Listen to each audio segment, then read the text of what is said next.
bežnou kamerou fungujete tak, že to máte napríklad na takejto tyčke alebo držiaku, ako ja tu mám. A potom máte displej, ten v tomto prípade je 2,5 palcový, dobre ho celkom vidno. A natáčate tým spôsobom, že robíte zábery na objekty, ktoré vy potrebujete. Takto vie fungovať aj táto kamera, ale to nie je jej hlavné nasadenie.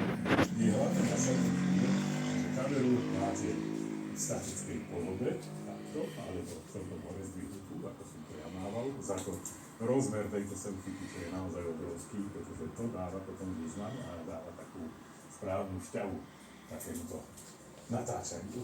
A neskôr robíte vaše zábery. To znamená, refraimujete, na tom sa to dá povedať. Nevýhoda je, že nemôžete z tohoto zobrať MP4 súbory a dať to proste hneď do ľubovoľného strihacieho programu. S týmto, čo natočíte ako 360 stupňový záber, musíte ďalej pracovať. Nie je to tak, že to zoberete a vybavené. Insta samozrejme robí aplikáciu, takže máme prepojenie, tu vidím všetky svoje zábery, tie, ktoré sú kruhové, sú 360. Viete v nich urobiť ako keby nastrihaný záber, to znamená, že použijete s kamerou, hoci pôvodne stáva, to je veľká výhoda.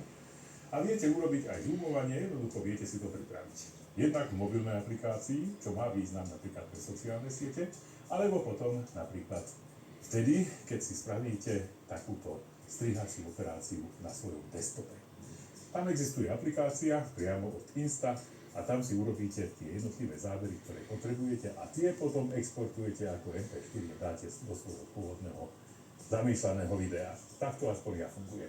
Adobe Premiere má veľkú výhodu, pretože existuje preset alebo také prispôsobenie, že priamo zoberiete súbory, ktoré vychádzajú z tejto kamery a viete tie úpravy, to strihanie, to reframeovanie urobiť priamo v tomto programe. Ja osobne nepoužívam tento program, preto som si to musel urobiť cez ich program, ktorý sa volá Studio, takže môžete robiť proste Insta Studio, takéto zábery a urobíte si to vo výsledku, ako potrebujete a ten váš export potom použijete vo vašom videu. Viete ju použiť ako skutočnú akčnú kameru, to znamená natáčate len jednou kamerou a vtedy máte výstupy MP4.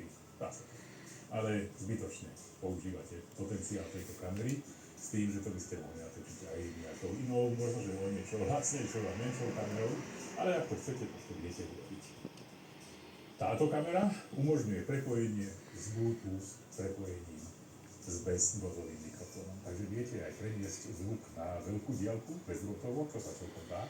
Zachytávanie zvuku samozrejme tu je, takže viete to robiť aj celkom dobre, takže viete to robiť aj so zabudovaným zvukom. Dobrý deň a vítajte pri ďalšom videu s magazínom Taktajky. Ja som Ondrej Macko a dneska sa natáčam na ostrove Madejna. Práve toto prostredie som vybral na to, aby som mohol pre vás otestovať novú akčnú kameru Insta360 X4. To hlavné zlepšenie, zvýšenie rozlíšenia na 8K. A naozaj to má význam. No a tento mýmoc, to je ako keby vám niekto natáčal z pohľadu tretej osoby. To je celkom zaujímavé a dá sa takto jednoducho urobiť video, ktoré vyzerá efektnejšie, ako keby ste to robili sami. A aké sú nevýhody? No, ako som povedal, jednak sa musíte o to trocha starať, že aby ste si to reframeovali a spracovali.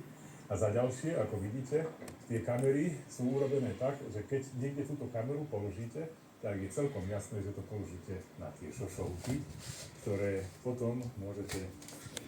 Preto Insta vymyslela taký spôsob, že sú také ochranné šošovky, dalo by sa povedať. No, tak to nejako vyzerá, ja to hneď uvoľním, ale existujú viaceré typy.